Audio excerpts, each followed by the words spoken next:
Strategic back again. What's going on, guys? I hope you guys have a really good weekend. What is this, Saturday? Like when you're on vacation, you kind of lose track of time. I'm like multicasting, doing two different things at one time. Actually, talking to a young lady that is hopefully going to be joining us tomorrow. I got to confirm. I'm not going to say her name, just in case it doesn't work out. You know how scheduling goes or whatever. But she was referred by somebody that I hold in high esteem, and this young lady, I saw her resume, and she's basically one of the nation's leading trainers in active shooter. And so I can't wait to have her on the show where we can get her perspective. I'm going to shoot for that for tomorrow. She's texting me right now. I'm going to just let her know that I'm live, and I'll text her in a couple of minutes. But it's going to be really awesome. I think it's really going to be really good because you're going to get a police officer who's trained to do this, and then you're going to get the person who actually creates the training programs, right? And what I'm getting in the comment section, and this is why I love my show so much. And this is going to be a calm show today. I want to show you guys some new information. I want to show you guys some interesting things. Some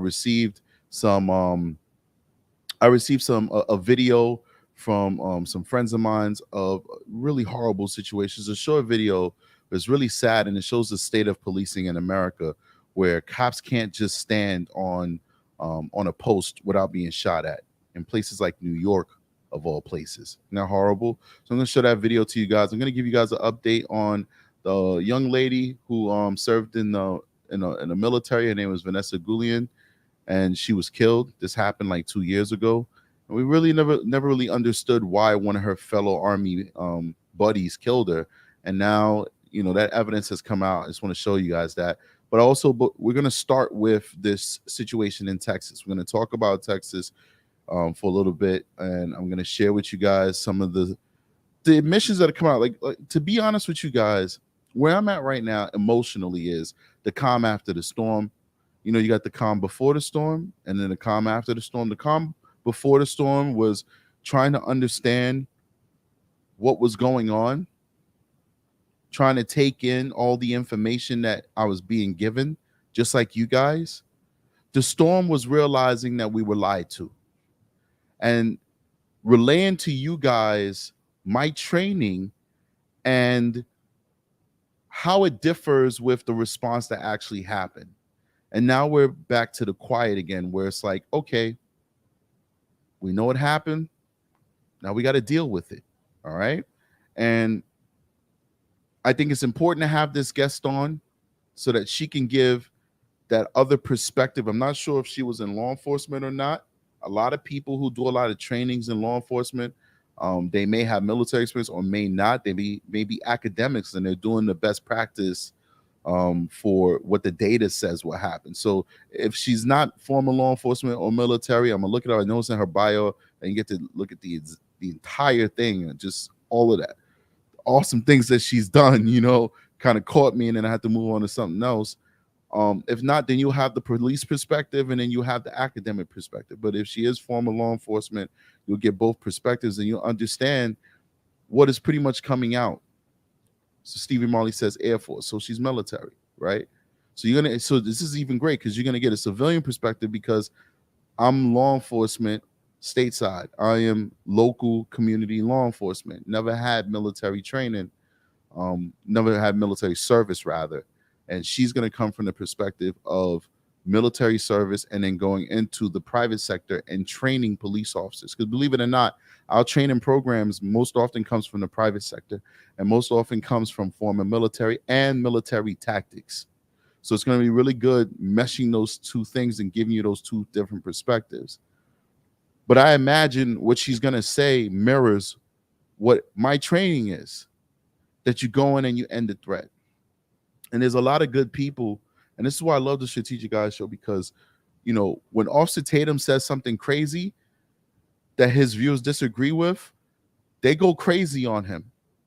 They unsubscribe, they insult him. They was calling him inside of his comment section. What they was calling him? It was calling him security guard Tatum. What else they were saying? Beta Tatum. all kinds of stuff. I mean, they were going crazy on the dude, and I actually kind of like the guy. And I'm like, damn, y'all got to do this guy like that. Like, I disagree with him too. But so when you guys disagree with me on a Strategic Eyes show, there's nothing but respect. And I think the reason is because you guys know that everything comes from my heart.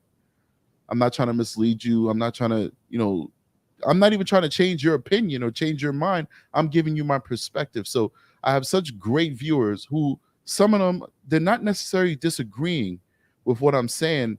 They just can't wrap their head around it that the police could fail them. It kind of reminded me of like when I'd finished my investigations in the prison system for those sex crimes cases. And like I would catch the officer doing whatever he's doing, the staff member, whatever, and now we've charged them and everything is just destroyed. How they would still continue the relationship after they've been separated from service or finished doing the time in prison and all that stuff. And sometimes we would invite them back, we'd pay them to debrief them. Like we'd say, come in, we'll give you this amount of money per hour and we want to just talk to you. Or sometimes we do what's called in law enforcement called make a person queen of the day.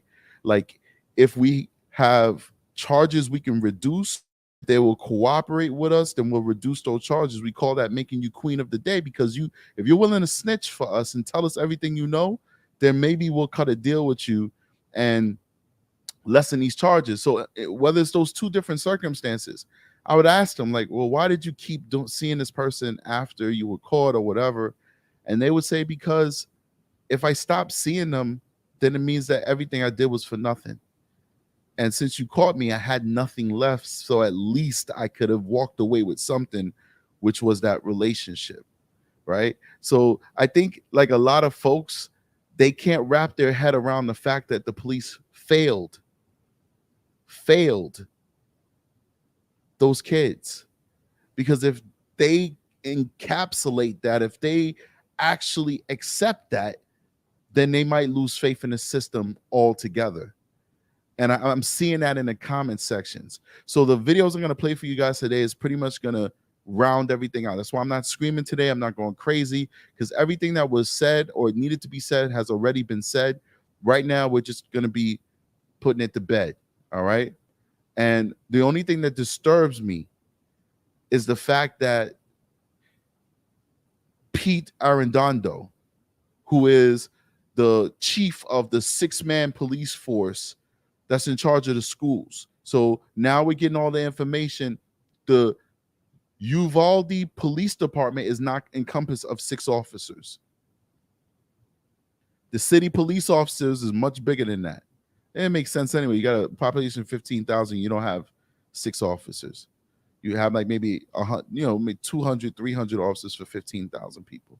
Maybe even a little less. You can have like 100 officers, but you got to staff 3 shifts. That's why you need that many officers.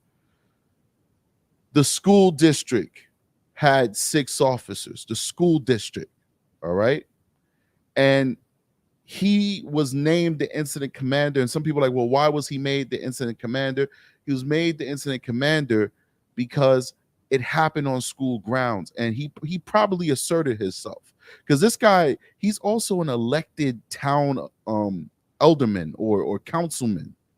Like he's in politics. He's doing a dual role, which I'm surprised it's not a conflict of interest that you can be both the chief of the police for the school district and also hold a position of power as an elected official, a lawmaker, a legislature, if you want to call it that. All right. That's kind of weird. It seems a little bit inappropriate, but I'm pretty sure that since they're doing it, it's legal. And if it's legal, it's legal. It just doesn't make sense to me that you could hold those 2 hats. And it might be a conflict of interest because you're dealing with budgets if you're on the city council.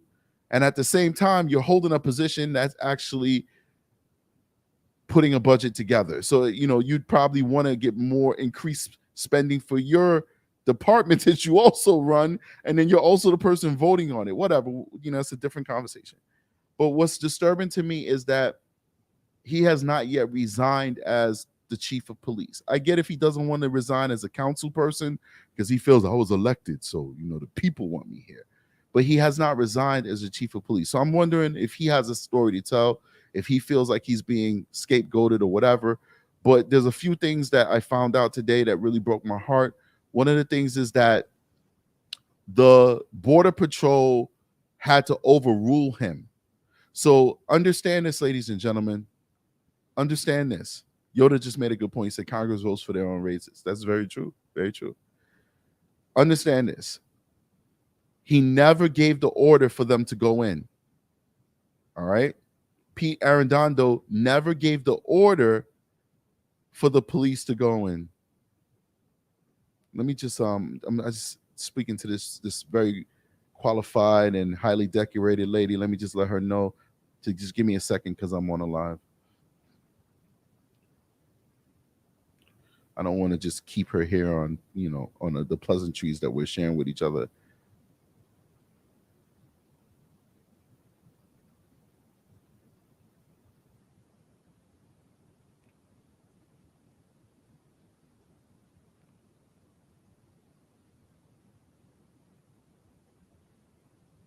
I really want to set that up. Like this live right here, it's a important live, but we're bringing it down on this live. So my apologies. So he never ever gave the order for them to go in. Border Patrol, the federal agency, had to say, "All right, Pete, you don't know we don't know what the hell you're doing on here. We don't know what the hell you're waiting for. We're now overruling you. We're a federal agency. We technically don't have to take any orders from you. We took orders from you for 20 minutes as a courtesy. And now it doesn't appear like you want to take any action. So therefore, we're overruling you. We're going to go in and save those kids." And then they went in and saved the kids.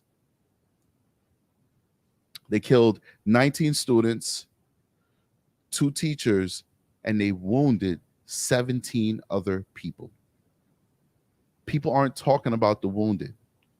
Let me say that one more time, guys. This assailant, Mr. Ramos, he killed 19 children, 2 teachers, and wounded that means everybody who's wounded has gunshot wounds. Everybody who's wounded has either been penetrated by a bullet or grazed by a bullet. 19 children killed, 2 adults, 17 wounded. And Pete Arredondo, who was the incident commander, never ever gave the order to go in. 77 minutes in, he still didn't give the order. 77 minutes in, he still didn't give the order. He had to be overruled by federal agents who said, "Enough is enough. We're going into the scene." Meanwhile, as a professional law enforcement officer, I am telling you, with every ounce of my being, ladies and gentlemen, there's no way in hell in the 21st century that we live in that he did not know that 911 operators were speaking to the victims up until 3 minutes before they went into the room and killed them. Up until 3 minutes, victims/witnesses were on the phone inside of the room with the shooter saying, "We're still alive, come help us." I bet you everything that was relayed to Mr. Arredondo. Not only that, the shooter was still shooting, picking kids off. He didn't just go in and just like slaughter every kid. He was methodically torturing these kids by shooting them one by one, methodically taking his time, torturing them, shooting them one by one, saying stupid things like "good night" or "you're dead" or, stupid stuff like that, playing emo music. And somebody got mad at me like, "You got a problem? Got a problem with emo?" I don't have a problem with emo. Not at all. I don't really understand it. I don't understand a lot of things. That doesn't mean that I don't like it. But he's in there playing sad music while he's murdering these kids. The police are right outside. So this is something that was lost in communication that I want to clarify for you guys. The police never left the hallway. So the 3 officers came, and this is something that we're going to clarify when we speak to this professional tomorrow. I've been telling you it, but now you can hear it from a pro's mouth. But before, I'm not going to speak for her. I'm going to speak for myself because I don't know exactly what she's going to say. I can speak for myself. And I can speak for all the sheriffs that are now coming out across this country and giving interviews saying how wrong those officers were. And you'll also hear it in the news where they pulled the policy and procedure of the Uvalde Police Department and Uvalde School Police Department policy and procedures on how to respond to an active shooter. Their policy procedure, word for word, is a policy and procedure that every other department in the United States of America has, which is if there's just one officer, you go in and you keep pushing until you kill that threat. And what they're not saying is they expect you to give your life if you have to. What they're not telling you, what they're not putting in paper, because you can't put that in paper, because we're a civilian force, we're not a military. But they'll tell you it during the training, and it goes without saying because you are the type of person who's willing to raise your hand and swear to protect everybody else, to say that when I put on this badge and this uniform, I value my life slightly less than I value the good citizens, not the bad citizens. See, people get that mixed up. Those activists get it mixed up because they think you're supposed to value your life less than the bad citizens as well as the good citizens. No. When you're a bad citizen, you're a criminal, you are lowering yourself from being a citizen. That's why when you are arrested and charged and convicted, you lose most of your constitutional rights. You're supposed to value yourself slightly less than the good citizens, which means that you're going to go and you're going to put your life on the line to save those citizens, regardless of whether they're old, young, disabled, handicapped, mentally ill, whatever. You're supposed to put your life on the line for those people to help them. It just so happened in this situation, they were children. And so the news, as I'm going to show you in these clips we're going to watch, the news is going to talk about how their policy and procedure says, even if it's just one officer, even if you don't have ballistic stuff, outgunned, all that stuff, you're supposed to keep pushing, keep pushing, keep pushing. What does keep pushing mean? Keep pushing means you keep shooting at that guy, you keep screaming at him, you keep telling him, yo, put the gun down. You see him peek out, you put some rounds on him. You do anything and everything you can do to stop this guy. But they didn't do that. So the first 3 people that went in were Uvalde police officers. I don't know if they were school safety resource officers or if they were the city police officers. I will tell you, I don't know. I don't think anybody knows. They haven't released it yet. Those 3 officers go in, they engage the guy.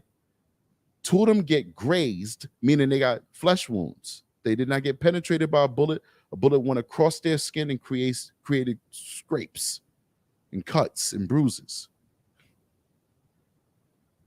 They then left. They were treated out of the building. Those are cowards number 1. They just violated policy. They literally violated policy. I don't care how emotional you are. I don't care what the problem is. Those guys need to be disciplined because they didn't follow policy. So those guys left the school.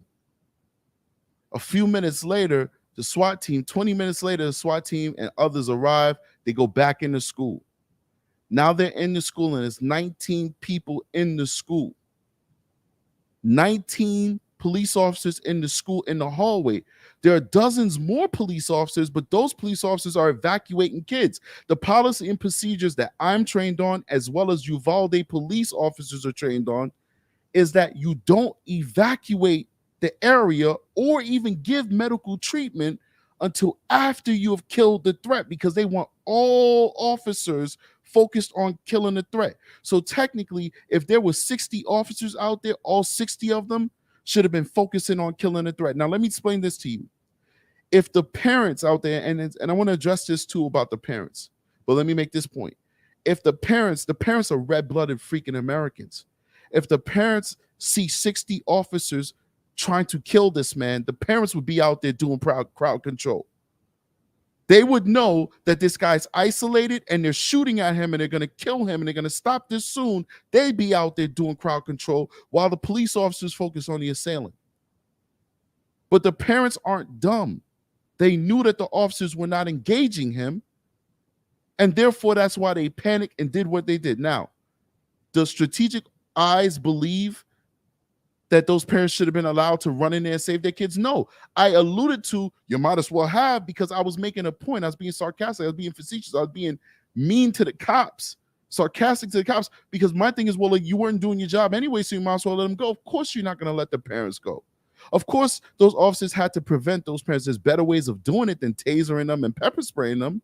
But of course, you weren't going to let those parents get in there to get shot or to get in the way of law enforcement. The problem is that law enforcement wasn't doing their job. They weren't doing their job, so they lost all credibility. They lost all credibility. So we get back to that timeline. 19 officers now inside of that hallway. SWAT team is here now. SWAT team is outside of the building.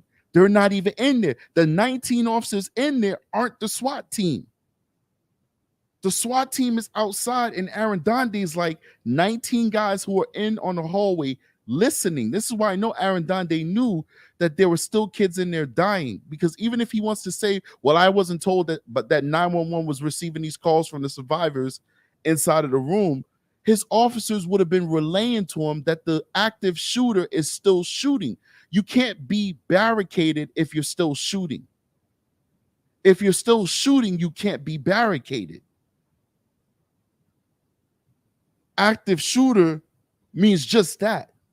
In policing, we use very simple terms so that everybody can understand, except for when it starts coming to the nuts and bolts of policing. We use codes, but we use words everybody can understand so that when you're under duress, you still can say the correct thing. That's why I don't think that a lot of these law enforcement agencies down south that uses codes for everything, I guess it works for them, but for me, I'm like, that's not really smart. The military uses codes for everything because they're literally trying to hide what they're saying from state actors that might nuke us if they know what we're doing. When a person's under duress, you want them to be able to express themselves without thinking too much. You don't want them saying, I need a 10-22-95, meaning, I made that up, but meaning I need a ambulance. No, you want to say, give me an ambulance. You know what I'm saying? So we use easy terms. One of the easy terms is active shooter. It means just that. You're actively shooting the weapon. You're actively discharging the weapon. He never stopped discharging the weapon till he thought he killed everybody. He never stopped discharging a weapon until he thought he killed everybody. And the police were outside of the classroom the entire time as he's picking people off one by one, ladies and gentlemen. And I know for a fact, I will bet my salt on it, that those officers in that hallway were relaying that to Arredondo. And Arredondo still was saying, no, don't go in. Don't go in. To the point where the SWAT team is outside and they're like, why? Why? This is against training. Why? Why? You know what? You're being overruled. We're going in. And finally, the threat stops. Finally, the threat stops. Why? Because training was followed. Because training was followed. So I did a video earlier. Was it earlier or yesterday? I don't know. I'm losing track of time. When I'm on vacation, I don't do well with time. I guess it's like my spirit, like, don't track the time. Just enjoy this moment. A lady's in the building. She says, Arredondo. Yeah, that's how I say his name. His name is Pete Arredondo. He's the chief, of the school resource officers of that community. He's in charge of 6 officers. He's in charge of 6 officers. He shouldn't have been the incident commander anyway. Why are you the incident commander? Like, incident commander is usually the person who's first on scene, is well aware of the area. I get it, but he's the incident commander of a force of 6 people. And so everybody that he's commanding are people that he normally don't command, that he doesn't train with, that he doesn't understand their tactics. Now, I understand that he had worked for the Uvalde Police Department, the city police officers or the town's police officers before, for many years before moving on to other things. But still, the current and active police chief of Uvalde should have been the one who was the incident commander. I would dare say that a captain or a lieutenant should have been an incident commander, really calling the shots, because the police chief is a politician. Really, the incident commander is a person who's supposed to know the tactics, and that would most likely be somebody who is like overseeing their tactical divisions or something. So of course the incident commander should have been the police chief of the Uvalde town police department, but then most of those calls should have been coming from his lieutenant, his second in command, who had more experience actually dealing with street stuff. That's usually how it works under the covers, really, like in secret. But instead, they put the guy who's in charge of six officers, six school safety officers. And what happened? He did exactly what you expect somebody who's not qualified to do a job do. He froze. He froze. So I want to address something else. Like, when I call these guys cowards, I'm not saying that every individual officer is a coward. I don't know that. You guys don't know that. What I'm saying is that they knew what the training was, and they should have overruled Arredondo a long time before. Yes, maybe those officers was willing to go in there and give their lives, but they weren't willing to disobey an unjust and unlawful order. That's the issue. The issue is you took the training, and the training told you active shooters have to be eliminated, and you're not supposed to wait for direction. This is a time where we're entrusting you, individual officer, to make a decision, to make a judgment call. That's what the training basically says. You go and neutralize this guy.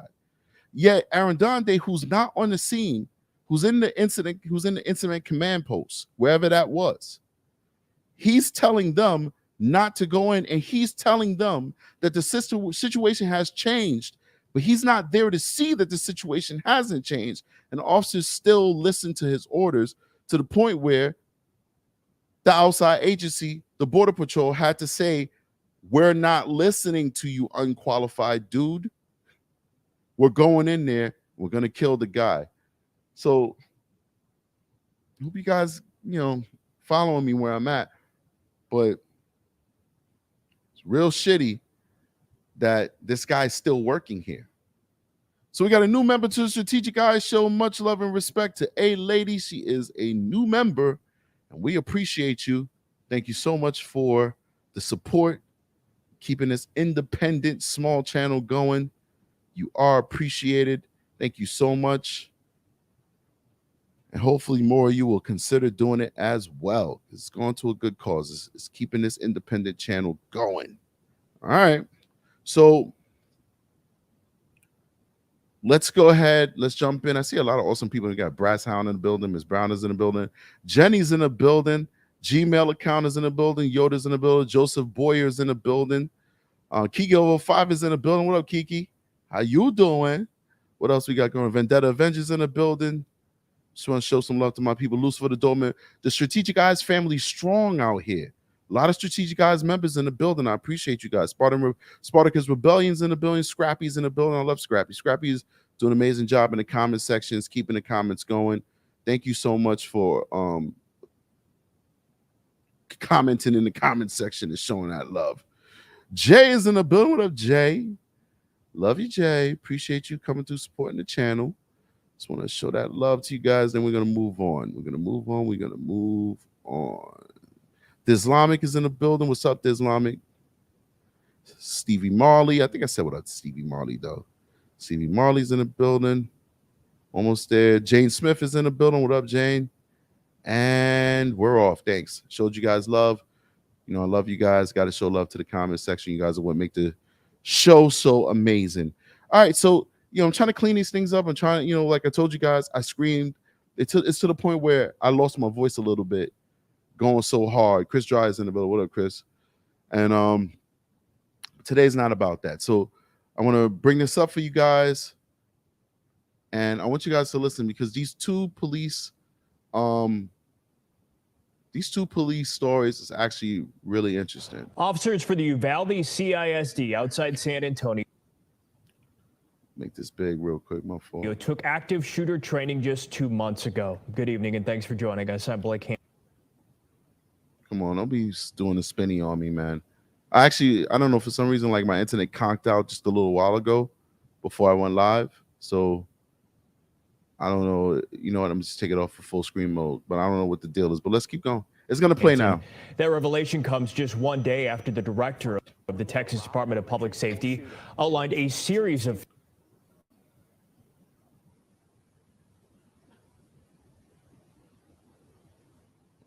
All right, we'll come back to that one. Let that one do what it do. Let's see if this one play. Tonight in Uvalde, grief and growing anger over failures in the response to the school shooting that left 19 children and 2 teachers dead. Okay. Training materials obtained by Fox 4 show that no matter what, officers must stop the shooter before anything else. DPS says instead, under the direction of the Uvalde CISD chief, Pete Arredondo, officers waited outside the classroom where the killing happened for a more experienced team. You see what I'm saying? You see, so you heard what he just said, the key word of what he said. So first of all, he said what I've been telling you guys, right? That you have to stop the threat. But listen to the key words. See, the truth is coming out ever so slowly, guys, and that's why I get so upset, because I know what's right. You guys are discovering what's right. Some of you guys are in law enforcement. You know exactly what I'm talking about. Others aren't. So you're discovering what's right. First of all, you're going with what your heart tells you and what every red-blooded American would be expected of doing. That's what you're doing. But see, I knew from the beginning, because I get the training and I understood just how messed up what this guy did. So listen to that key word, guys. Now we're getting the truth. The truth is trickling out. Waited for a more experienced team. That's why they didn't go in. So we can't get mad when people start using the words cowardness. We can't get mad, because even though we don't know if those officers were cowards, we don't know if the chief wanted a more experienced team, or if these guys were like, I don't know how to get in this room. Oh my God. You know, all right, well, the SWAT team is coming. Just wait. Wait till the SWAT team comes. Right then and there, those words is a dereliction of duty, because the training clearly says you don't wait for a more experienced team. You go in even if it's just one officer. And this newscast is going to do a good job filling us in with that. But the truth is coming out, guys, and it's ugly. Let's keep going. Fox 4's Peyton Yeager joining us now with the very latest. Peyton? Blake, and today we learned the school district had active shooter training back on March 21st, 2 months ago. And according to the state of Texas, school officers are trained to confront the shooter immediately and move in. But we know that is not the tactic that was used on Tuesday. Now, according to... All right, once again, this is the training for every single law enforcement officer out there on the streets, wherever. But especially these school resource officers, because this is their bread and butter. This is their raison d'etre. This is the whole purpose of having these guys walking around your school with guns while your preschoolers is playing on the monkey bars. Here's a guy with a gun looking at them. We say, yeah, this is a good idea because we want to protect our children. So kids, don't mind this officer here. He's not the bad guy. You don't have to be afraid or intimidated by him. He's a necessary evil to make sure that the real bad guys don't come in here and kill you. Specifically, these school resource officers are trained to stop the threat. Once again, when it was those officers alone, before Arredondo added his freaking 2 cents, before he made the call to tell the officers to stand down, ladies and gentlemen, 3 officers went into the building and then retreated. Before Arredondo told those 19 officers to stand down, and then later told the SWAT team to stand down before they overruled him 20 minutes after he told them to stand down. There were 3 Uvalde police officers that entered that building after the shooter. They exchanged gunfire with him. 2 of those officers were grazed, and we can't trust these cops in Uvalde anymore. We cannot trust them. Graze could mean anything. Maybe a bullet went through their shirt and didn't even touch their body. I don't trust them. I don't trust the Uvalde Police Department. I do not trust them. They have to earn my trust, just like how they have lost the trust of their community. They've lost my trust as well. So we were told 2 of those 3 officers were grazed, not wounded. They weren't out the fight. If they were out the fight, I get it. If you shot in your leg, you can't keep going. If you shot in your shooting hand, you can't keep going. They were grazed. They were grazed, and they were treated. But what about the 3rd officer? He could have kept going. But either way, they retreated, even though their training tells them that they have to keep going until the threat has been neutralized. But we're on to them. We are on to them. Let's keep going. To the state's rapid response training during an active shooter. This was established back in 2005. Officers must first stop the threat. Then once the threat is eliminated, you provide medical attention to the victims and evacuate the injured.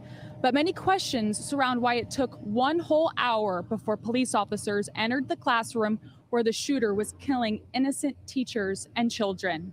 The same rooms where also children were making 911 calls pleading for police. You heard that?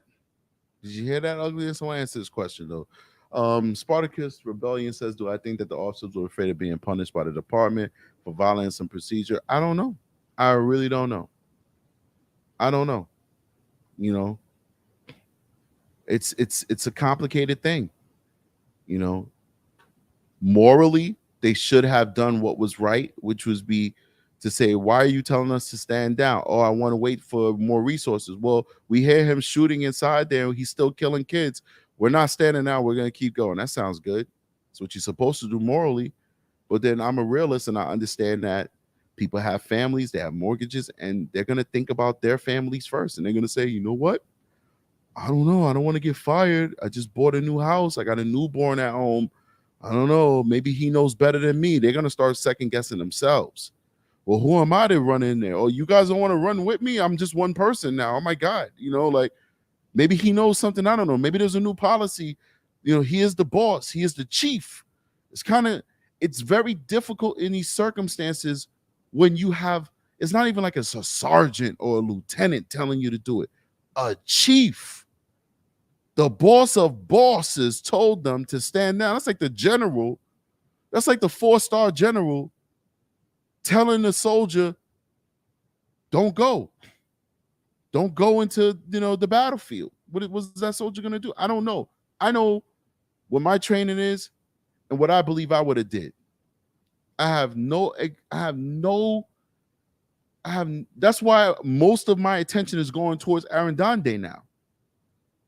I still fault the officers. I still think that what they did was atrocious, but I now know that Arredondo give them an unlawful order. So we could deal with these guys as well, but we need to deal with Arredondo. We need to relieve him of duty because right now he's still the police chief.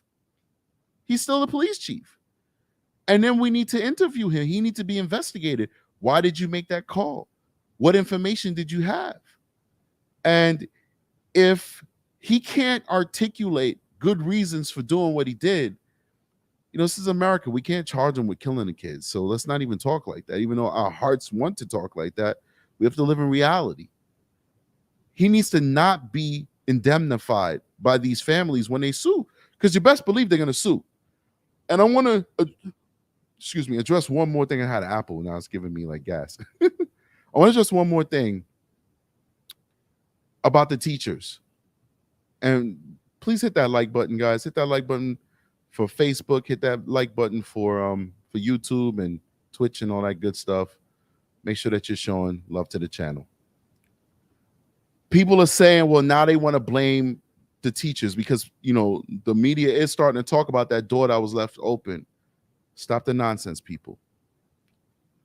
Blame is not something that belongs to any one person. The teacher left the door open.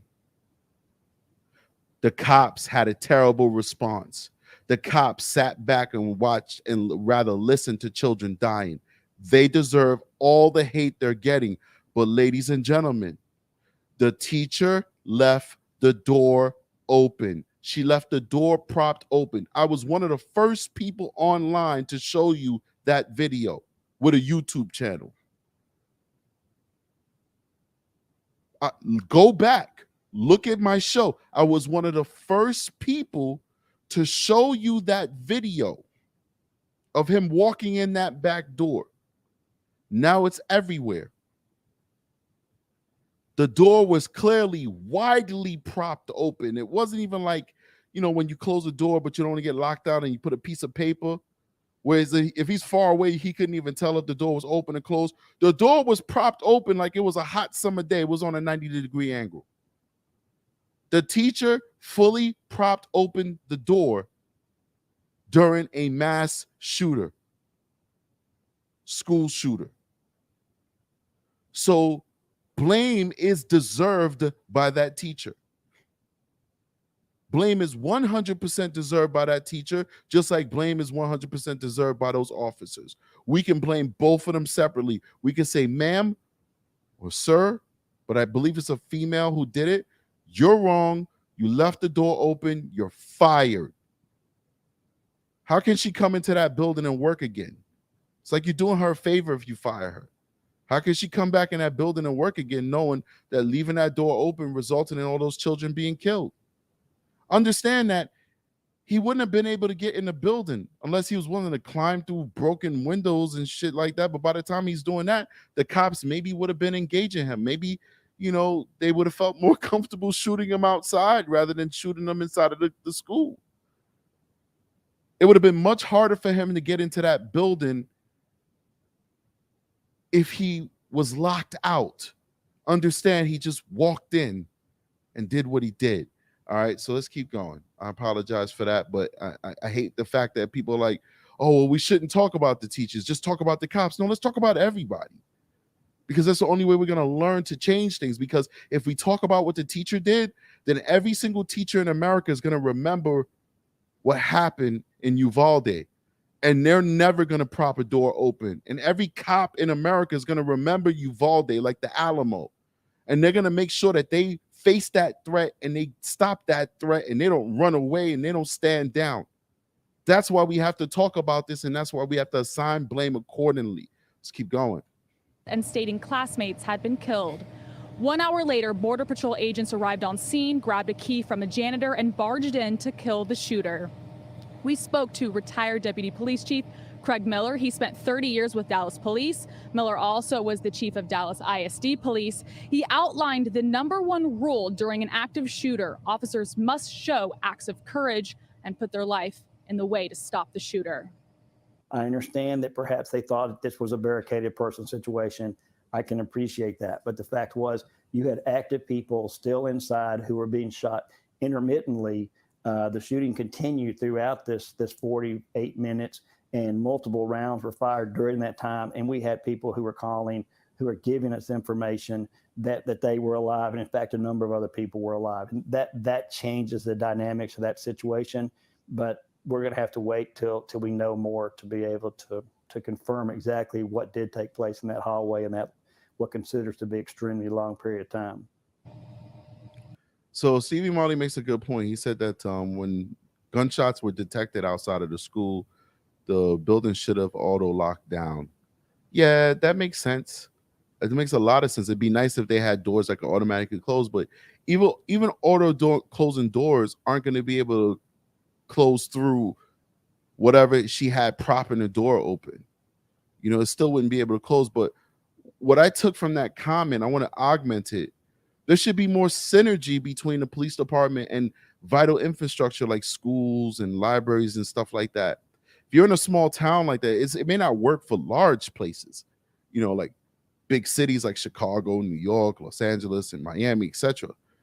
But for a small town like that, where you get a call, 911, what's your emergency? My neighbor just shot his grandmother in the face. She's here. She's bleeding from the face. He took her car and he sped off. Now, what's your emergency? Yes, I'm the grandmother. I want to give you some additional information. Yes, I got shot in my face. But my grandson was driving a black pickup truck. It's a late model pickup truck, and the license plate is ZYPQR. Then, so now you know that guy's on the run. Dispatch should notify all of the vital areas in that community to at least be on high alert. So at least be on high alert, right? Like they should already be on high alert. Like, all right, let's have a watchman. Let's have somebody who's at the front, who's looking, making sure that this person is not going to come our way.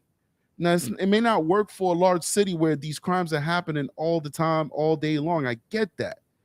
But in a small town like that, there should be more synergy. Like, hey, we just got a call of a random shooting, and the assailant is, he's taken off in a car. We haven't gotten him into custody.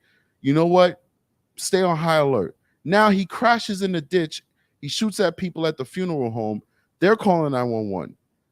Once again, synergy. Hey, listen, we just got a call that's 300 feet from your building. Because remember, he was outside for a couple minutes before he went into the school. Like 300 feet from your school, that the shooter is out there shooting people. Lock the school down now. Now you're getting calls from the school saying, yo, he's out here shooting our school. But they're already locked in. They're already locked in. And that teacher should have known, oh, my God, I left the door open. Let me go and close the freaking door. I guess she didn't remember. I don't know. Guess she didn't think he's going to check that side of the building. All right, let's keep going. Again, we also know 19 officers were stationed in the hallway outside the conjoining classrooms. Authorities believe the shooter was in and didn't move in. But again, according to the state, and Miller outlined this with us earlier today, that even if there is just one officer on scene of an active shooter, he or she must confront the shooter. There's also questions surrounding about. So now she just reiterated it, the policy. The policy said even if there's just one officer and that person arrives by themselves, their job is to stop the shooter. So Brass Hound wants to pick my brain. He says, first of all, thanks for being a Strategic Guys member, Brass Hound. He says, Strategic Guys, if you were there and I hopped out my truck, threw my armor on, and grabbed my rifle, would you try to stop me? It's a trick question. If my department was there, yes, I would stop you. Because I know for a fact my department is not filled with cowards. We would have been in there engaging that suspect. We would not need your help. You just be in the way. Because we had a mission and we know how to finish our mission. It was nothing wrong what those officers did in terms of telling the parents to stay back if the people inside of the building were actually engaging the assailant. If they were doing their jobs, what do we need you to do our job for us? We're the cops. We're doing our job. The problem was that they weren't doing their jobs. So morally, you're stopping these parents from doing everything they could do to protect their kids. Even though you know they might die, morally, you're stopping them and you're not doing what you're supposed to do. The other part of that question is, if I'm in that department, I wouldn't have been out there doing crowd control. I'd have been in there trying to engage that suspect.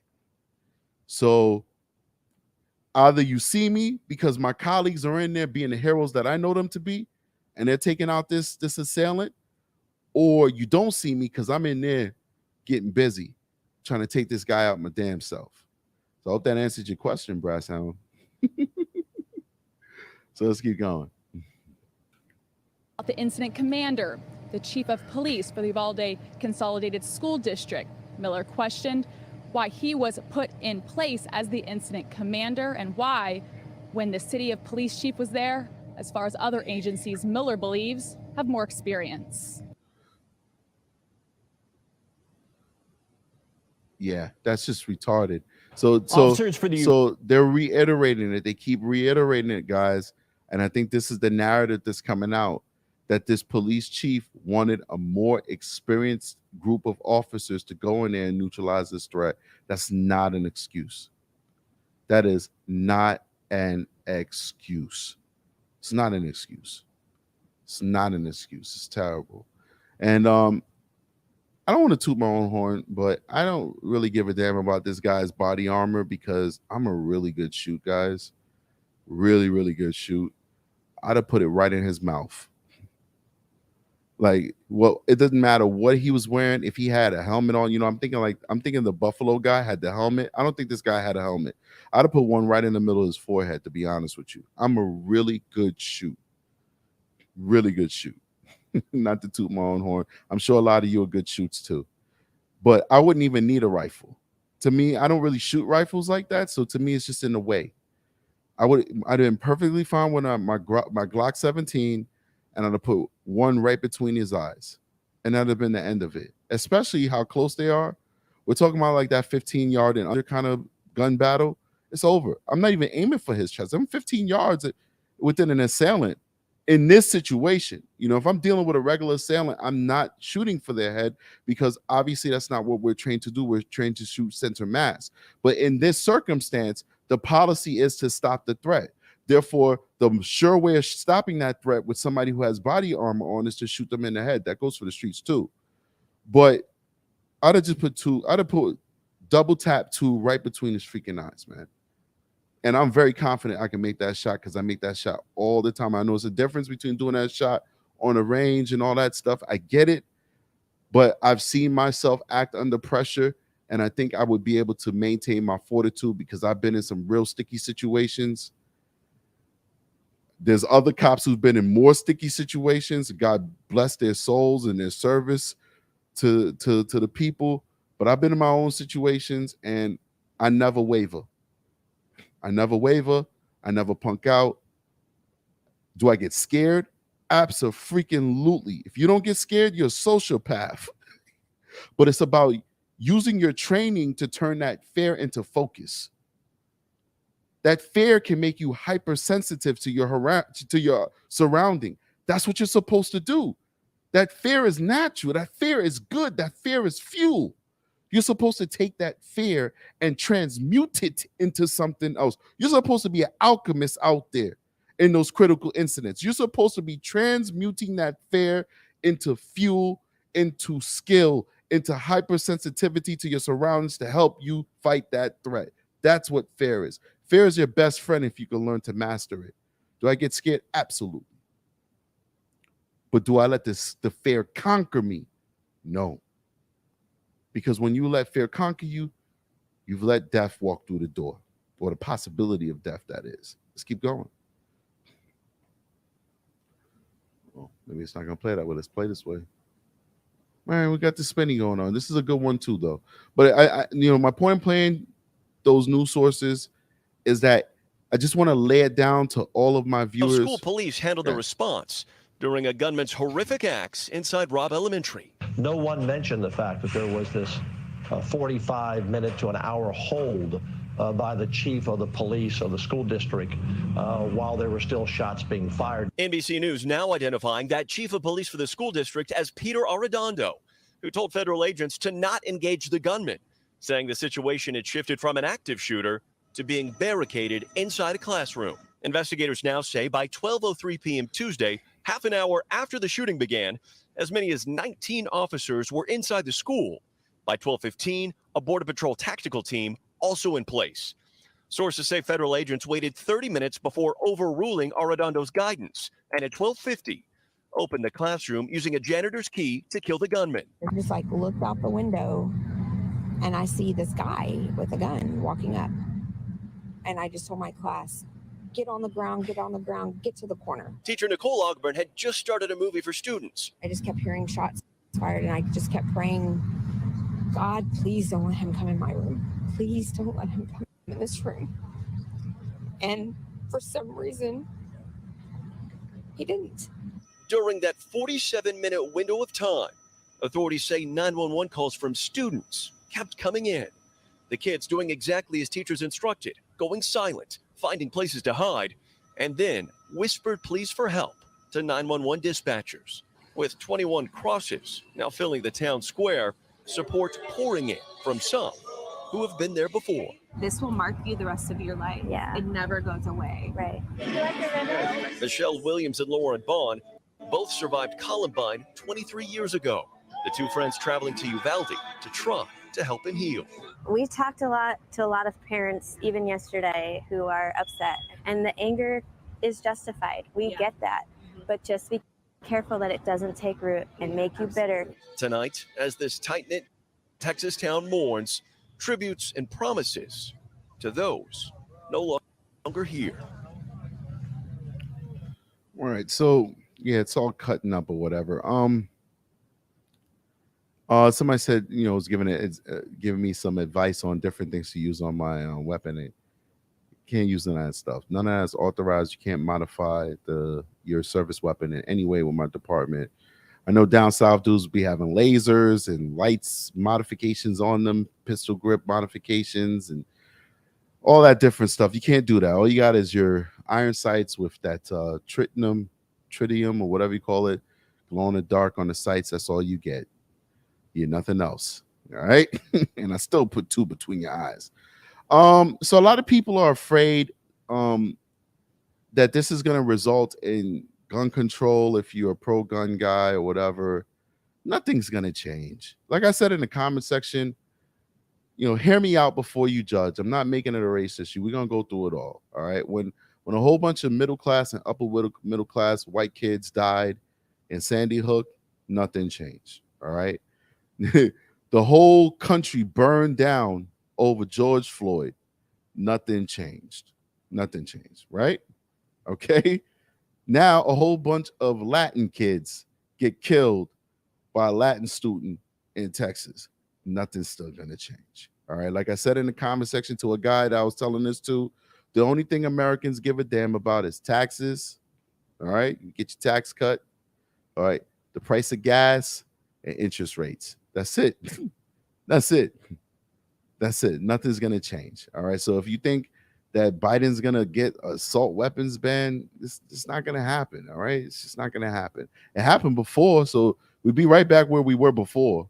Well, I don't even know what that means. I never really looked into it. So I can't even purport to understand what that assault weapons ban was about, nor do I care.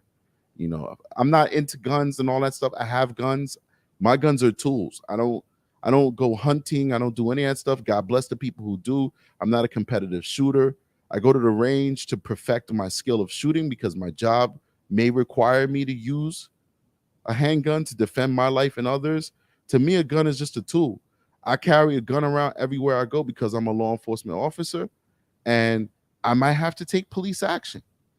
And to me, I would never be able to forgive myself if I find myself in a situation where I could have saved lives, but I couldn't because I decided not to walk out the house with my gun that day.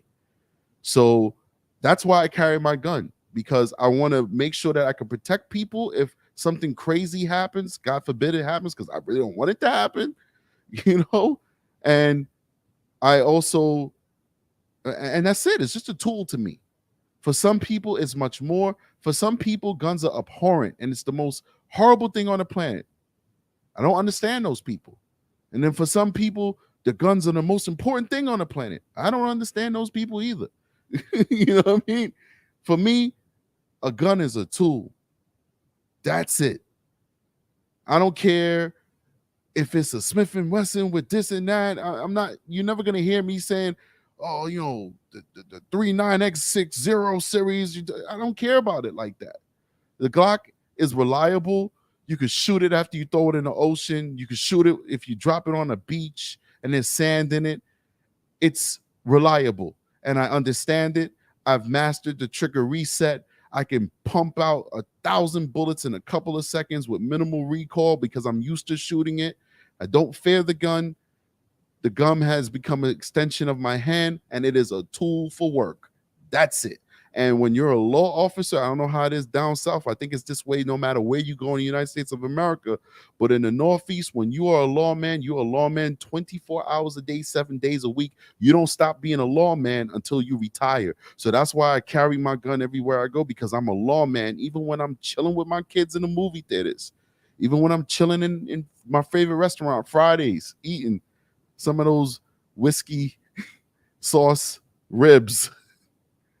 I'm still a lawman, but that's all it is. You know what I mean? But regardless of where you are on a political spectrum, nothing's going to change. Nothing's going to change. Yoda with a $5 super chat. Yoda says, how bad will it look when the body cams are released of those 19 officers in the hall, if they are released. Funny thing is, we don't even know if these guys had body-worn cameras. It's not that long ago that most agencies still don't have body-worn cameras. This is expensive. This is a poor, understand this. This is a poor backwater immigrant working class town. A lot of those people aren't even American citizens. Understand that. Like that town doesn't have any money. And if you want to implement body-worn cameras, at minimum it costs $1 million, because not only do you have to pay for the equipment, but you have to pay for this infrastructure to charge it, the networks to upload the information to the computers, and then you don't save that body-worn camera footage locally on your own network. You have to pay Axon to store your video. Axon is the custodian of your video. And then you have to pay them for enough storage. And just a lot of these agencies don't have it. There's still a lot of agencies that don't have body-worn cameras, and most federal agencies don't have a policy of body-worn cameras. The feds don't have to wear them. So I don't even know if these officers will even have body-worn cameras. I don't even know if there's even going to be camera footage to see. We shall see. There might be. Every single one of them may have body-worn camera. I'm just preparing you that there's a possibility they may not have had cameras on because their departments didn't have them. Diane Wendy Hawkins is in the building. Appreciate you for coming through. Let's see here. Let's see what read your comment, because I haven't seen you here before. Diane's actually, I have seen you. I recognize this avatar, but let's go. Diane Wendy Hawkins says, for us, our guns has become nowadays our protection, you know. Hopefully we won't never have to use them, but we got them if we have to, you know. Well, yeah, that's what I'm saying. You're basically saying exactly the same thing, Diane. It's a tool. You want to protect yourself. You want to protect yourself. You want to protect your property. It's a tool, you know. And yeah, that's pretty much what a gun is to me too. It's a tool. Like for instance, people said that Roe versus Wade would never be overturned, and look, we all know at this point, it's no secret, it's about to be overturned. So, you know, well, I guess that contradicts what I said, but what I'm saying is that, like, I don't know, that was stupid for me to say. I kind of like contradicted myself. Regardless of whatever I just said, I don't believe that they could do away with guns, guys. And I think you guys, first of all, it's in the Constitution. So you'd have to do a constitutional amendment. Like, there's no court case that you could do it. Like, you literally have to amend the Constitution. There's no way they're taking your guns. No way they're taking your guns. Let's keep going. Let's keep going. Sammy Allen's in the building, says teenagers should not be able to buy AR-15s. Dylan Roof, Kyle Rittenhouse, Salvador Ramos and are murders. And you said Kyle Rittenhouse. Negative, K. Sorry. Kyle Rittenhouse is not a murderer. Kyle Rittenhouse is not a murderer. I am very surprised, Sammy Allen. Appreciate you for coming through, watching the show, that you would say Kyle Rittenhouse's name next to Dylan Roof, a racist murderer, Salvador Ramos, a baby killer. You kidding me? Did you watch the Kyle Rittenhouse trial? Did you watch the videos? Are you defending a rapist of children? Because that's the guy that Kyle Rittenhouse shot. A felon rapist of children who was trying to take his gun, a felon who could not legally possess a weapon, because if he did, he would go to jail for another 10 years. A felon whose girlfriend said in a documentary that he didn't give a damn about Black Lives Matter. He just wanted to be in a frenzy. He just wanted to be where the chaos was at. A guy who had just came out of the hospital after spending 2 weeks in the hospital, the first week for a drug overdose, the second week for a mental health episode, who was an admitted heroin addict. That's the guy who went after Kyle Rittenhouse that got shot, who raped 5 boys under the age of 12, not molested them. He didn't tickle their booties. He didn't diddle them. He put his member inside of these children. That's the guy he killed. That's Rosenbaum. That's Rosenbaum. Then the next guy, The next guy hit him with a skateboard over his head and tried to take his weapon. And when you look in that guy's record, that guy put a knife to his grandmother's neck and to his brother's neck and threatened to cut their throats. He also beat his girlfriend up. That's the next guy he killed. He hit him with a skateboard and grabbed the front of the gun. This is evidence that everybody and their mother could see. I don't understand why people are still lost on the facts of this case. And then the last person that he shot, Gage Grochcroft, was a felon who should not have possessed the gun, whose gun permit was revoked, who was facing burglary charges. They were still going through the courts. He pulled out a gun and pointed it at Kyle. What's Kyle supposed to do? Pulled out a gun and pointed at him. What is he supposed to do?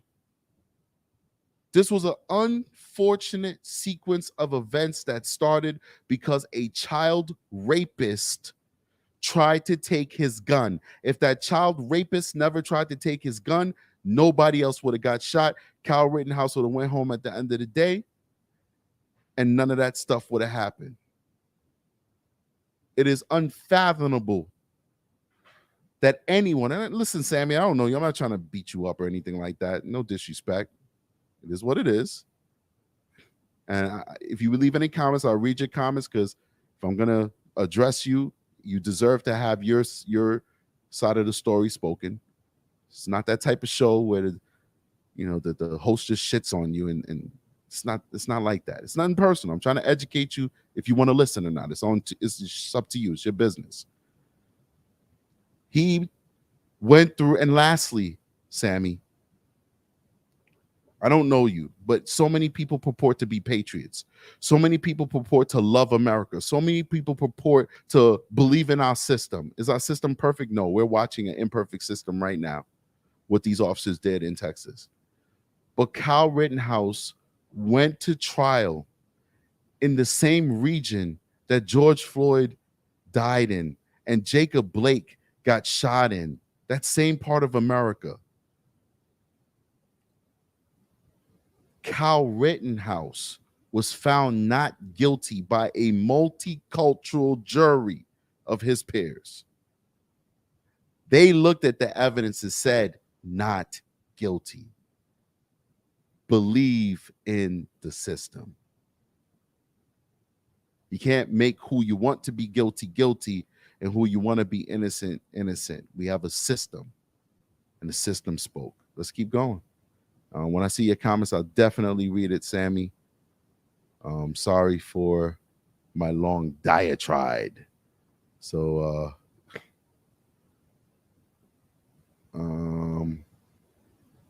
let's see here. Where we at? Sammy Allen says, Kyle Rittenhouse did not know any of that until afterwards. Kyle Rittenhouse, once again, I'm giving you the backstory, but I'm also mixing it with reality. Kyle Rittenhouse knew that this man had threatened him verbally and tried to take his gun. So no, he did not know that he was a baby raper, but he knew that this man was trying to take his gun. And that's all he needed to know under the law for self-defense. It's just that simple. It's just that simple. So it matters to me that he's a baby raper, because I didn't understand how so many of my black people were supporting Rosenbaum. I didn't understand that. When Kyle Rittenhouse didn't shoot any black people. Kyle Rittenhouse didn't do anything to black people. In fact, there were black people that he helped. See, somebody just said F. Colin. I approved it. Everybody gets to speak in here. But he knew that this guy was trying to grab his gun. It was proven through video evidence he was trying to grab his gun. It was proven through video evidence that he was chasing this guy down, Kyle Rittenhouse. It was proven. It was proven. All right, let's keep going. Voice Atlas. I guess I'm saying it right. Voice Atlas. Kyle beat a girl up. Who hasn't beat a girl up? You ain't beat a girl up when you was young? Never had a schoolyard fight? That's exactly what happened. The girl was beating up Kyle's sister, and he stepped in and pushed her or something like that. Come on. You never been 12 and had a schoolyard fight? I remember a girl threw an orange in my face and punched me in my face. Yeah, I body slammed her. I was like in 8th grade. She deserved it. She was mocking me, harassing me because she was attracted to me, and I told her I wasn't interested in her. She was like 6 foot tall, 300 pounds. She thought she could bully me into her bedroom. And I'm like, nah, that's not happening. And then she started teasing me. She threw an orange in my face like a baseball. She'd almost knocked me out. And then she punched me in my face. All this because I didn't want her. And I body slammed her ass. So yeah, what am I, a woman beater now? I'm almost 40 years old. It happened like 35 years ago. So what? He was walking with the rifle and the dude tried to grab it. Let's stick with the facts. Stick with the facts. Let me read the rest of your comment to be fair to you. Voice Atlas says Kyle beat up a girl and he wasn't allowed to have a gun either. That was proven not wrong, dude. Watch the trial. It's on YouTube. The judge threw that count out that he could not have a gun because the law was murky in Wisconsin or whatever state that was. It was murky. It was thrown out. You can't make up the law. Come on, people. Jesus Christ. But that's not on him to decide who lives or dies. Somebody tries to take your gun. The law says you can decide who lives and dies. You got to defend your weapon. Somebody tries to take my gun as a police officer. I can't shoot them. I can't understand how people think. Like, I'm not trying to harp on you guys, but I'm trying to understand how some people rationalize this world. It is my solemn goal.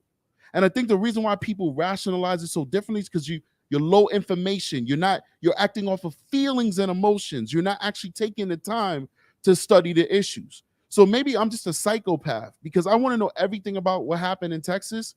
So I'm spending like 10 hours out of my day watching video, searching Twitter, digging up as much information as possible. But a lot of you guys don't do that. You just say, oh, well, I heard that. Oh, okay. Or this feels wrong. Oh, okay. And then you say stuff like what this guy is saying right here. No disrespect, Voice Atlas. I appreciate you watching my show. I'm not trying to destroy you or anything, but this is low information stuff. He wasn't allowed to have the gun. That was proven wrong in court. He could have the gun. But that's not on him to decide who lives or dies. Well, yes, it is. If you try and grab my gun, I'm going to shoot you. If you, Atlas, try and grab Strategic Eyes gun, Strategic Eyes, the YouTube commenter and active duty cop, is going to shoot you. You're going to be dead. If you try and take my gun, I'm going to shoot you. I'm telling you right now as a fact. If you try and take my gun, I'm going to shoot you. And I don't want to kill anybody. I'm not interested in that. I'm not about that life. I don't think that's cool. I don't think that's something to look up to. I don't think that's something to be proud of, taking somebody's life. But you can't have my gun because I don't know what you're going to do with it. So I just told you the backstory of Rosenbaum, that he is a violent felon that had, I think, over 100 infractions in jail for assaulting officers in the jail and assaulting other inmates. And he was in jail for raping 5 kids. And the law says he can't have a gun because he's a violent rapist felon. And you guys think it's okay for him to try and take the gun from Kyle Rittenhouse? You think that the gun is safer in Rosenbaum's hand than it's safer in Kyle Rittenhouse? Jesus Christ, I don't know what to do. Maybe that's why this country is so crazy right now. I don't understand. Get your information right. So if you're going to tell me X, Y, and Z, at least have that grounded in fact and a law. Because we just all watched like 100 hours of trial. It was the biggest trial that happened in America. And all of this was settled. And yet here's this great person who obviously has a good empathetic heart. This is not somebody who should be scorned. This is a loving person who cares about the life and sanctity of other people. I commend you for that, Atlas, but you're saying things that aren't factually correct. And what does that do? Further puts a divide in our country. That's what's happening. We're all divided on fake news from both sides. The right and the left. They tell each ideologue, whether you're an ideologue for the left or an ideologue on the right, they tell each ideologue the facts they want you to know, but they never tell you the truth. Let me finish reading the comment. Sorry on the one, bro. You're glad the dudes are gone, but you bugging. Well, I already laid my case out to you. So unless you can point out facts where I'm wrong, you just acting off of emotion. What does emotion do for anything? Doesn't do anything. It just polarizes us. Let's keep going. Let's keep going. I don't think Marley said, here comes a troll. I don't think he's a troll. I don't think he's a troll. A Republican judge said the interpretation of 2A is fraud. It's well regulated. I don't even know about that stuff because I don't care about that stuff. So I'm not a Second Amendment guy. I'm not a conservative. I'm not a Republican. I'm not a Democrat. I'm none of that stuff. So that comment wasn't really for me because I don't really care about that stuff. Let's keep going. Let's keep going. It skipped all the way to the front, so I got to go back because I saw some good comments I wanted to read. I apologize for that.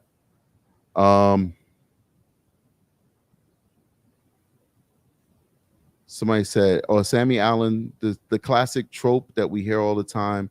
Let a black 18-year-old start getting the same type of weapons to see how quickly they are banged."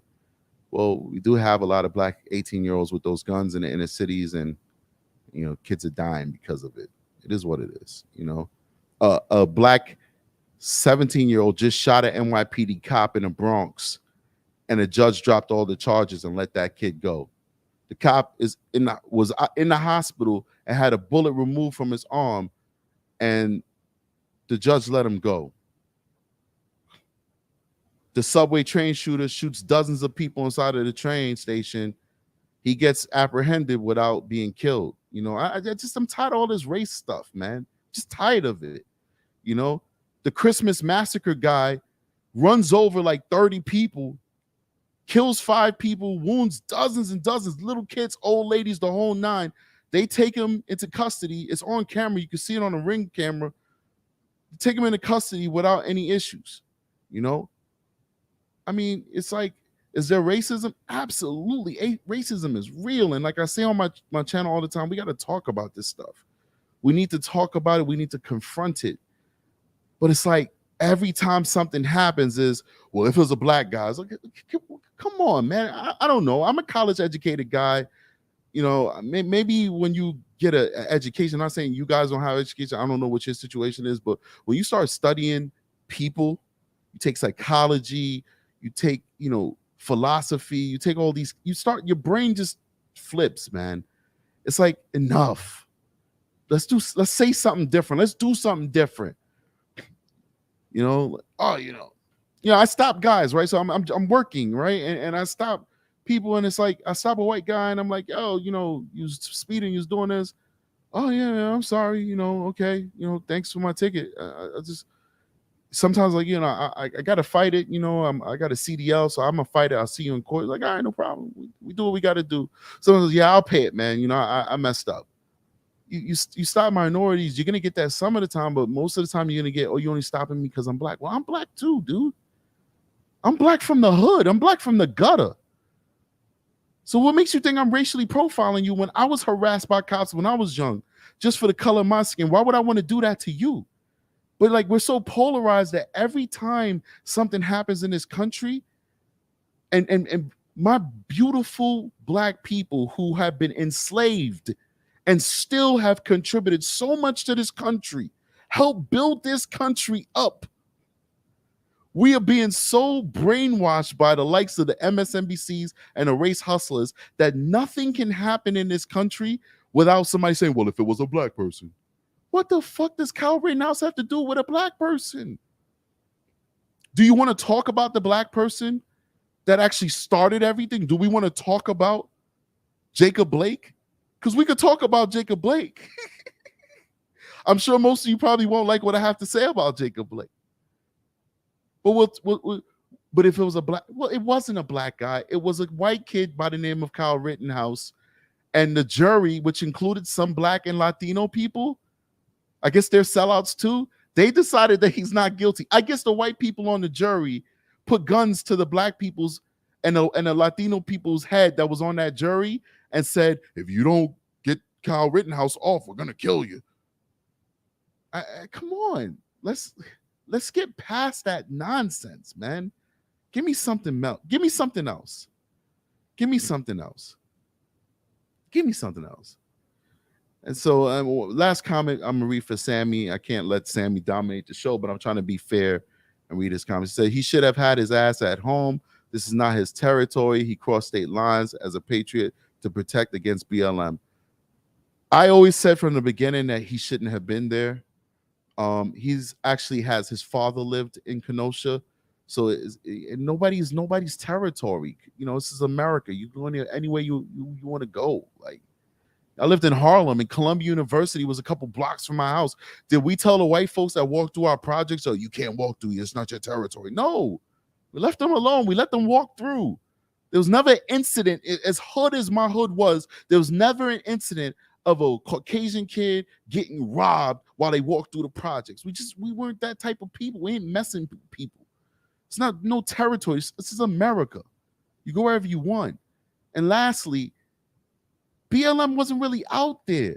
It was nothing but Antifa and rioters. If you really look at the video, it was mostly white folks out there burning and breaking things. Like, we need to stop taking credit for this stuff because it's not even making us look good. The black folks was marching during the day, laying Black Lives Matter, stop the racism and all that stuff. And at 6 o'clock, they went home. The majority of people who were out was black gangbangers and white Antifa anarchist troublemakers. You can see clear videos of white Antifa people breaking glasses to AutoZones and Walmarts, and then all the black folks who run in after it was already broken. Well, why would anybody want to take ownership of that? I don't want no part of that. It was terrible. They burned down their own communities. There was a housing development that got burned down that was going to give affordable housing. It got burned down, and that was it. The last time I heard was the construction was not going to continue. I remember seeing Walmart emptying out all of its food because even though this food was good, just in garbage bins, tons and tons of food, canned food. I didn't even get that one. But just because the Walmart was breached, according to FDA guidelines, the food had to be considered contaminated because it was breached by looters. Even though the looters didn't touch the food, the looters robbed all the TVs. What does that have to do about equality and inequality? The looters robbed all the TVs, all the radios, all the this, all of that, the computers, everything gone. Walmart threw out all the food. Target, what was it? Was it Target? Got burned down. Now they don't have no jobs there, and Target not coming back. They're not coming back. Understand the logistics of these things. Your building got burned down. The insurance company has to pay you $2.5 million, whatever, $5 million, $10 million. If you want to build in the same spot, they're going to jack the rates up because this spot has been proven to be a riot-prone area. It's like a flood zone. If it flood one time and it's a major flood, it's now a flood zone. So now everybody's got to pay a premium to have a house in that area because the insurance company is saying it could flood again and we'll have to pay out a big chunk of money. So the businesses can't even come back and build in those areas because they've now been determined to be an area that is prone to civil unrest. And the last thing you want to do is give you that $13 million to build that building back. And then some kid gets shot by a cop 6 months down the road. Then it get burned down all over again. All that stuff did nothing but to destroy its own community, and nothing happened. Nothing changed. Anyway, let's keep going.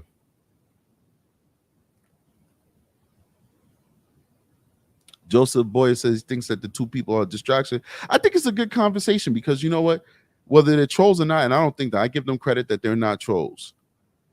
Somebody might actually listen to this conversation and maybe it might change their mind about a certain amount of things. Who knows?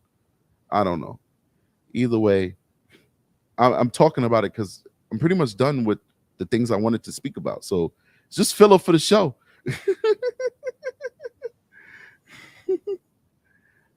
Let's see what's happening here.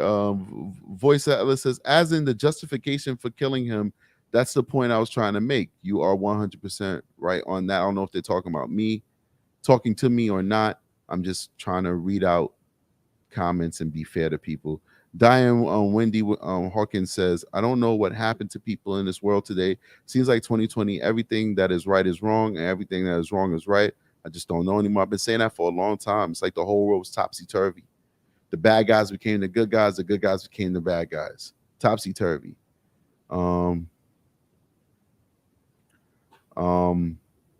Voice Alice says, I agree, and he's still going. Well, I'm not talking to you anymore. I'm talking to the whole world. I'm talking to the world, man. You're not that special. No disrespect. Let's keep going. Let's keep going. Let's keep going. All right, it skipped all the way to the front.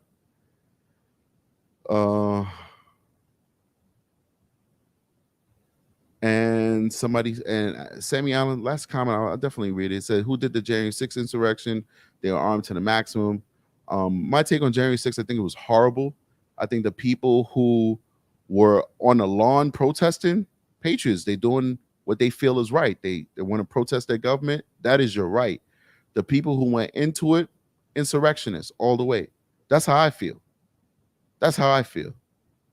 I feel like you can't go into our Capitol building, start marching through those hallowed halls and stealing chairs and stealing podiums and all that extra stuff. And we're supposed to think, like, I didn't agree with it when BLM and all those folks is out there burning down American cities. I damn sure not going to agree with it with anybody running into our Capitol building and overtaking it. That's an insurrection.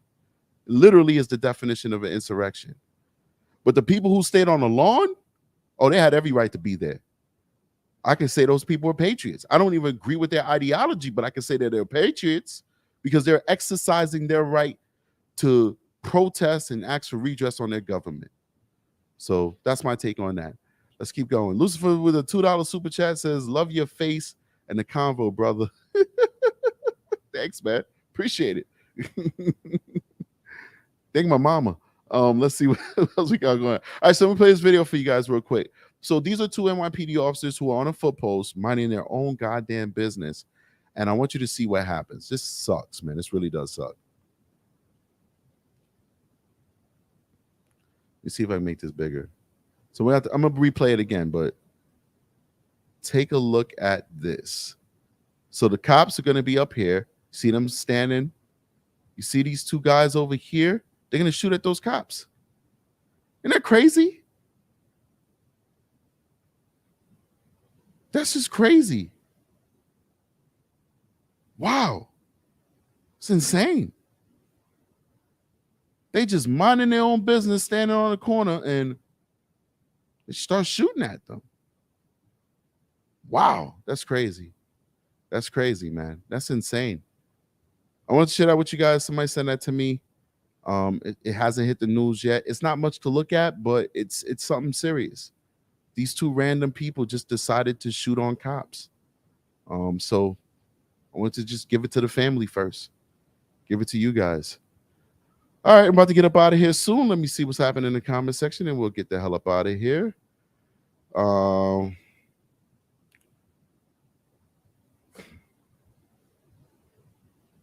right, I see Kiki of 05 is laying down the law. Yeah, definitely. Listen, we don't censor people here on the Strategic Eyes Show. Please hit that like button, by the way, people. I appreciate you immensely. But you definitely have to be respectful how you do business. You know, I don't even know what the comment was. It was moderated or whatever. But you know, that's just it. You know, just be respectful and just make your point. It's all good, man. It's all good. Chris Dry says probably not going to make news with that. Cops being shot at a video. Probably not. Diane Wendy Hawkins says makes me scared to even walk out of my house anymore. Don't be like that. Don't let the bad guys win. When we start allowing these folks to put fear in our hearts, where we're afraid to do our daily due diligence and the things that we want to do, that's when they win. That's when they win. Let's keep going. Let's see if there's anything else right here. Anything interesting. And I think that's about it. You guys got any questions for me? Anything before we get up out of here? Like I said, I'm looking forward to having this video. I'm a Texas young lady. It's not too late. Actually, she's Central Time, so it's not gonna be as late for her as it is for me, which is cool. I'm gonna text her when we get off this live. We're gonna set a time. I'm gonna promote the show. It's gonna be a really good discussion. You're gonna be hearing from a professional that deals with active shooters, how the police should have responded. I don't know why these larger channels don't attempt to do stuff like this. No disrespect to them. I'm not trying to knock these larger channels, but you know, if you've got millions of subscribers like a lot of these guys do, and I'm not even talking about Tatum. Like, you know, I've been talking about Tatum for the last couple of days in a non-disrespectful way, but I've been calling him out for getting this wrong. And I think he does owe his subscribers an apology. I don't understand, like, why am I the only person who could say I'm sorry? Why am I the only person who could say I'm sorry? I got it wrong, guys. My apologies. This is what really happened. Lucifer the Dome in the $2 super chat says next V radio stream. Yeah, I'm always down the road with V. Our schedules don't always collide, but like sometimes I'll pop into his shows and just call in and just join it. V Radio is awesome, and I'm always down to get on V Radio. He's a nice guy. He's a part of the Strategic Guys family. So certainly, yeah, we'll make that happen. It's gonna happen anyway. I try not to collaborate like crazy because I'm trying to build my own show out, but I definitely collaborate. You guys know that. That's a fact. But one thing I want to do for the show is get more experts on the show. So I brought you guys psychologists before. You know, we get Tia on the show when it's relevant. We love Tia. We're gonna have her on the show again. I had a 911 operator to talk to you guys about the fact that the 911 operator hung up on one of the Buffalo shooting survivors. So I brought in a 911 operator to explain the policy and procedures and tell you from their perspective how that works. Now we're gonna get a use of force, active shooter expert. That's what I'm trying to do. Like I was saying before, I got taken off track. You got these large YouTube channels, they could be doing this. You know, if one of these large channels is like reaches out to somebody like, hey, you're the expert in this, come on my show, they're not gonna say no. These guys, when they go live, they have like 30, 40,000 people watching at one time.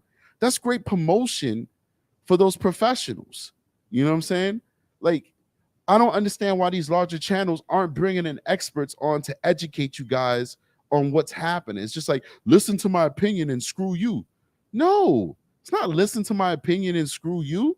You know, it's like, here's other perspectives, or here's somebody who might be able to explain this situation better than me because it's literally their professional expertise. You know what I'm saying? So that's what I'm going to be focusing on the channel, getting professionals on the show to help navigate us through these tough conversations. So if you know anybody who has expertise in the things that I talk about and you think they'd like to be on the show, they don't even have to be a YouTuber. They could just be a regular professional. You know, maybe just a regular Joe psychologist wouldn't mind coming on the show and talking about mental illness, talking about the psychology of school shooters and stuff like that. Let me know. Let them know and let me know, and let's try and make that connection so that we can all be educated. So yeah, that's what I'm looking forward to do. And it's going to be fun as we progress in the show. Let me see what else is happening here. I think somebody says no one has the balls to do it. I want your opinion on. Let's see here. Diane Wendy says, nice chatting with you, sir. You're right. We can't stop living life. That's what's up. Daniel Robert Green's in the building, says, just like the NRA convention, open carry was allowed, except forcing the building. I don't understand what that means, but I hear you. I got you. And what else we got going on? That's it. I think that's the end of the show. Oh, just read these last comments. Daniel Robert Green says, amen, brother, and God bless. Father was a federal judge before he passed, and he would have loved your truth. God bless. Man, thank you, Daniel. I appreciate that. Thank you so much. And you correct yourself. He says, in the building. Sorry, no worries. But yeah, thank you so much. And thank you for your father's service. It's an amazing accomplishment to become a federal judge. You come from good stock, man. You come from good stock, and God rest your father's soul. He certainly did his contribution to our great nation and our society as a whole. So appreciate you. With that being said, Lucifer the Doberman, thank you for those super chats, my brother. You are amazing. Kenny's in the building. Kenny's a Strategic Guys member. We appreciate you, Kenny. I think Kenny dropped something. Let me make sure, before I go, let me make sure I show Kenny some love. Kenny's he's a Strategic Guys member for 10 months, man. 10 freaking months. He's been rocking out as a paid member for the Strategic Guys show. Thank you so much, Kenny. What did Kenny says? Kenny says, sometimes it can be difficult to accept an opposing view. That's a fact, man. But you know what? When I really started succeeding in life, to be honest with you guys, when my life started changing and so many good things started happening to me, is when I decided I was just going to be a sponge to the world. I was going to listen intently to every side and then make an informed decision on my own. I wasn't going to let anybody else make a decision for me. I used to be one of those folks that sat in front of the TV and watched Rachel Maddow teach me how to be a human being. I used to sit there frustrated, waiting for her to preach to me, waiting for her to finish her diatribe, because you know how she used to do, right? Anybody who used to watch Rachel Maddow? She would hint at what she wants to tell you for 45 minutes, and then she tells you in the last 30 seconds, and then hands the show over to the next host that comes in the next. No more, man. The moment I woke up and started thinking for myself, I realized, oh, this is bullshit. It's bullshit what they're telling me on MSNBC. It's bullshit what they're telling me on Fox News. All they're telling me is ideology. That's it. When the truth is right there for you to see for yourself. Why can't you, like, I don't get it. If you want to know what the guy is being charged with, why can't you just go on the internet and just look up his charging documents? Now you know what he's being charged with. If you want to understand how the court case went, why not just watch the court case on the internet? Like, we're literally living in the most connected, the most beautiful time for knowledge in humankind, in human history. In human history. Just go on the internet. Just go on the internet and watch the trial for yourself. I'm watching the Johnny Depp trial like crazy. I haven't spoken about it because it's not my forte. We all know Amber Heard is a freaking liar. But you could just watch the trial. Don't say, oh, I think Johnny Depp is innocent, or I think he's a woman beater. Watch the trial and figure it out for yourself. We all have an opportunity to be the judge and juries for ourselves. When I watched the Jacob Blake situation, since we were talking about Kenosha, I just watched the video for myself. Like, yo, shoot, he has one of the knives I have. He had a knife like this. I have one of those. So when I saw it, I knew it wasn't a key. I knew it wasn't, a piece of cardboard. I knew it was a knife because I have the same knife. I was like, oh, shoot, he has a knife in his hand. That's why the cops shot him. And then an investigation came out and it showed all those different things. And I just looked up Jacob Blake and I saw, oh, shoot, this dude had a warrant for sexual assault. Oh, shoot, he had an order of protection. He wasn't even supposed to be at that house.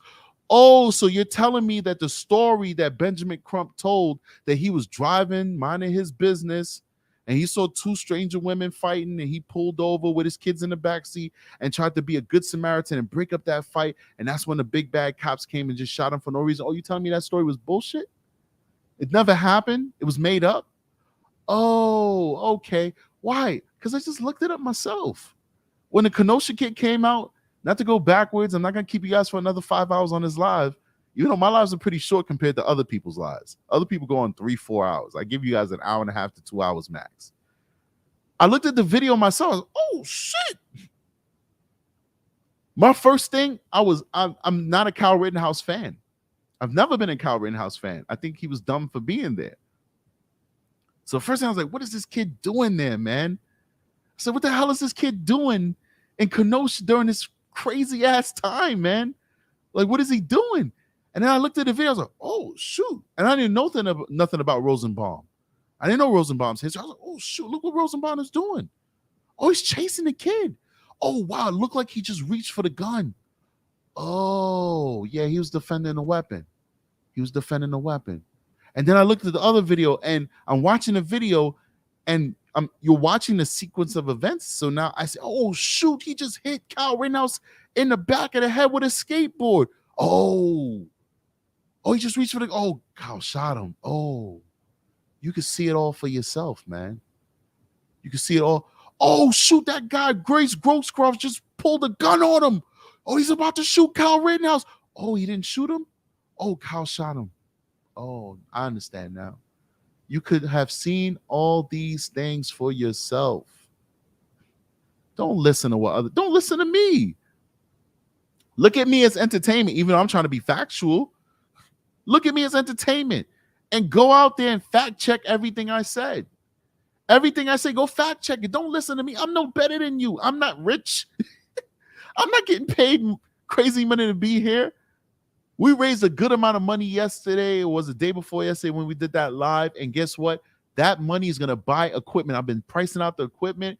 We're going to have such cool equipment because of Stevie Marley and because of all the other people matching the funds and all the other people who donated. I'm already going to buy the equipment. That's what I'm doing. I'm no better than you guys. I get up and go to work every day. I get up and go to work every single day. If I miss a day of working, I suffer. If I lose my job, I'm on the street. I'm fucked. I don't have no skills. I went to school for criminal justice. My skills are in law enforcement. If you take that away from me, I have nothing to fall back on.